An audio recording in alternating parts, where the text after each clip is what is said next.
All right. So I like to do this thing called Musicians Are People Too, where I'm gonna ask you just random questions. Okay. If you had one brand to endorse, which would it be? There's this fashionable brand called Unif, and I know that they make ethical clothing and they have huge shoes like this tall. Oh, yeah. They're like the platform is this Like tall. platform. Yeah. Yeah, like Bratz dolls or something. I love them. Like, I think that they have like ethical making, but they're so expensive. That's the only thing. But I think they're the first thing that comes to mind. If Yeah. you could eliminate one thing from your daily routine, what would it be and why? Honestly, working out, I hate it. Like I I'm doing it because I just want to be healthy, but I hate waking up and thinking like I love waking up and thinking, wow, I could do, the day is mine, but then I'm like, no, I need to work out first. And like I like how I feel after, but that that dread before is just awful. I hate it. What is the silliest thing you have an emotional attachment to? I get emotionally attached to everything. Um, I know my tia, she's an artist and she made paintings specifically for me and my sisters when we were babies. So she has like just paintings of teddy bears um, that I've had since like forever. So I love those so much. I guess that's not silly. Like, are they small little paintings of the teddy bears and stuff? Or They're pretty big. Like oh, okay. yeah, she made big paintings for us, and like they were just so cute, and we've had them for I think we still have them somewhere in like the attic or something. But yeah, I love those teddy bear paintings. What was the first concert you ever went to? Like on your own, you were like, I'm going, this is me. In that case, like on my own, I'm going. So one time we took a family vacation to Seattle in Portland. It was awesome. It was a really cool one.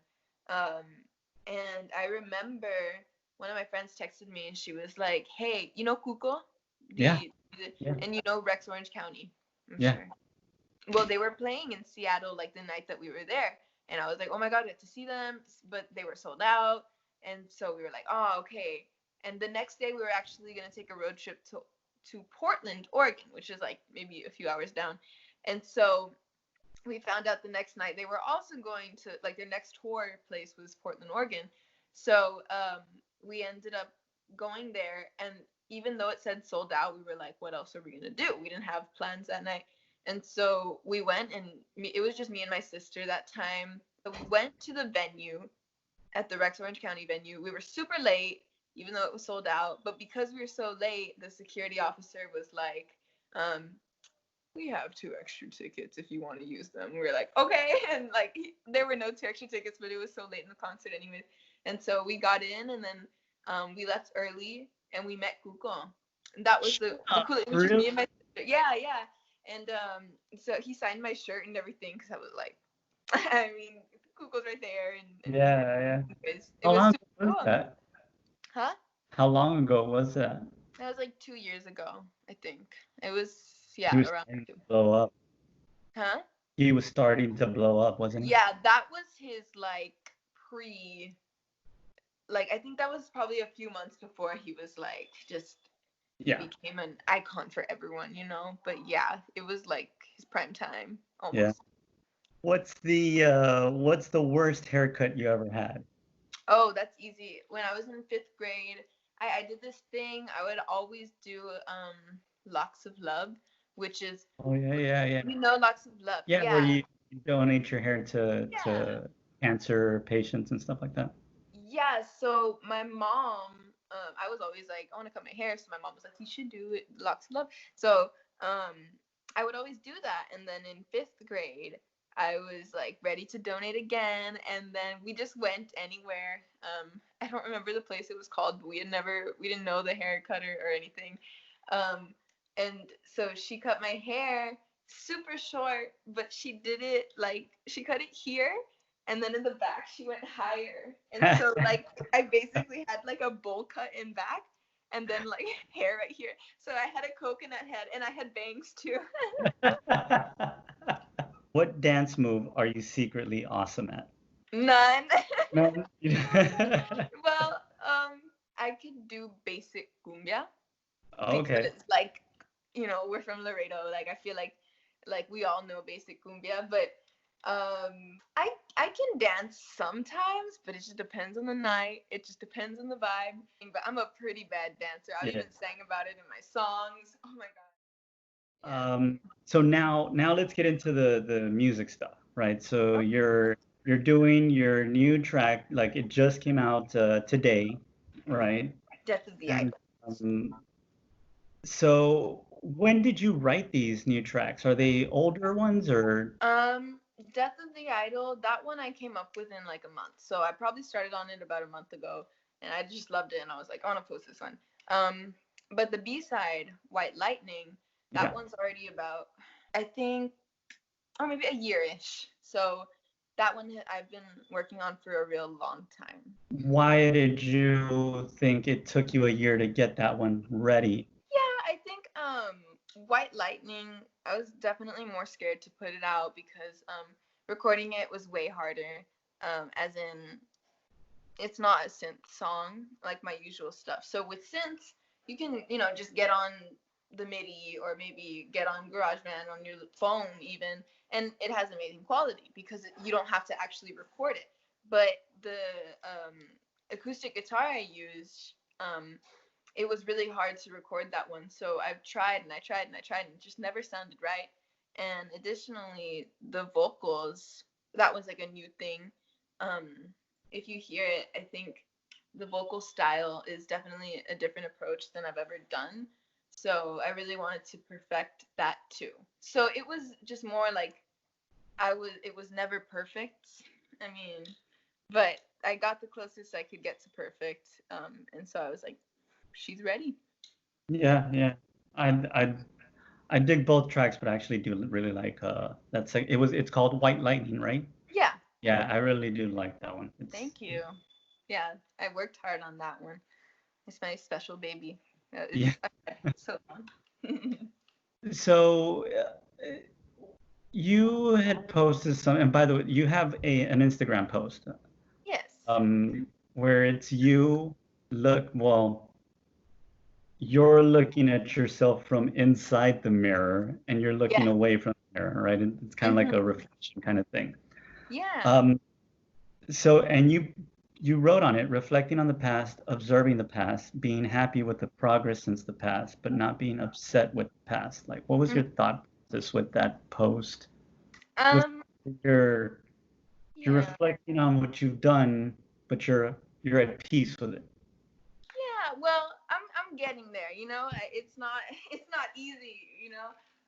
But I think like a lot that's been going on in my mind right now is well, I think around I'm 18. I think this is like an age where you start to really see life differently than the way you saw it like in high school and just going to college, moving to Austin. I don't know, like I literally feel like I shed like a layer of skin or something or however you put it. And I don't know, just a lot of the things I did not even a year ago, it like they were really sucky things. Like I'm not proud of a lot of the things that I did back then, and so it's been hard to forgive myself, for a lot of things. But then also the past is the past. There's nothing you can do about it. Then do better, forgive yourself, and apologize to other people. So that's like been a big thing. Um, and also like those growing themes, I feel like are in a sense correlated to the two songs because that was the main theme of those two songs. But yeah, Yeah, kind of what I meant. it is. I mean, and you'll go through different phases of that. Yeah, 'Cause sure. You'll you'll hit your 30s and be like, oh man, that sucked when I was 25. And you'll hit your 40s and you're like, oh shit, that was really stupid of me in my 30s, you know. We're So changing though. I guess it's always good though to know that like you're always evolving, you know, and if you're yeah, if you need to apologize or whatever for anything that you've done, sure. And if they don't accept it, hey, you did your part, you know. Yeah, yeah, I think that's something hard to come into terms with, because how do you know when to apologize yourself when someone else, might not accept that? It's a really hard topic that I've been thinking about a lot, but it's definitely, I know, something that's not going to go away, something I'm going to have to just constantly think about. But yeah, I agree with you. Yeah. Well, so, well, thank you for that. Like, thank for opening up a little bit like that. That's really cool. That's really nice of you. Um, We got to sometimes. yeah. Yeah. So, a little bit before these tracks, you had released a video with "Blow Your Mind," right? Yeah. Right. Hmm. Really cool video. Loved it. It was awesome. Thank you. Thank you. You're a very different person face to face. You Then know, what? You you're broke up. you're a very different person face to face. But when the camera turns on, there's something that turns on about you. Like it's that modern Sophia. Do you know that you're doing that? Or it's just, is it Yeah. natural? Or are you kind of like, all right, you got to psych yourself up to it? Um, what a question. What a question. I think, yeah, definitely. Modern Sophia is like some kind of, I don't want to say facade. It's me, but it's um, and I don't know if I'm gonna word this right, but it's kind of like a version of me that I definitely don't feel is the most genuine version of me, because I feel like modern Sophia is confident, It's very like, I know who I am. And I feel like very naturally, just me, I think I struggle like with being confident with what I do and stuff. And I think we all do, right? But I think on screen, it's definitely like my job to deliver my performances and my music with confidence, because that's the one thing in life that I'm sure about, that I'm sure about delivering. But yeah, it's definitely modern Sophia is how I present modern Sophia is very different than how I am in real life. Like I literally walk in, I'm like, hey, like, I know. That's why it's like when I see you like in a video or even like on your Instagram posts and stuff like that, it's very different. Like where do you channel that from? Where does it, is it just it's switch it on? fun.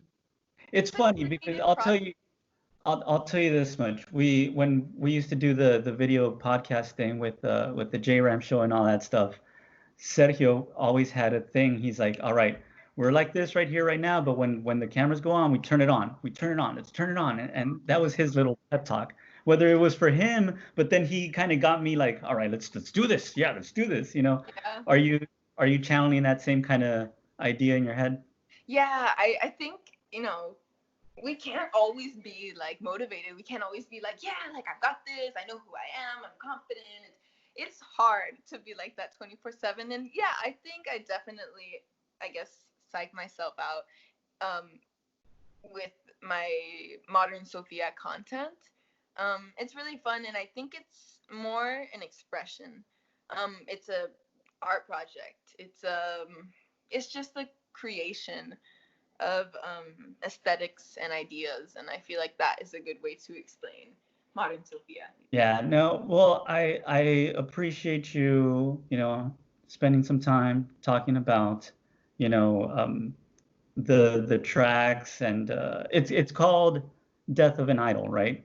Yeah, it's Death of the Idol, but Death of you the got it. Idol. I'm sorry. Death of Yeah. the Idol. Death of the Idol on streaming services, right? You have it on Apple Music, Spotify.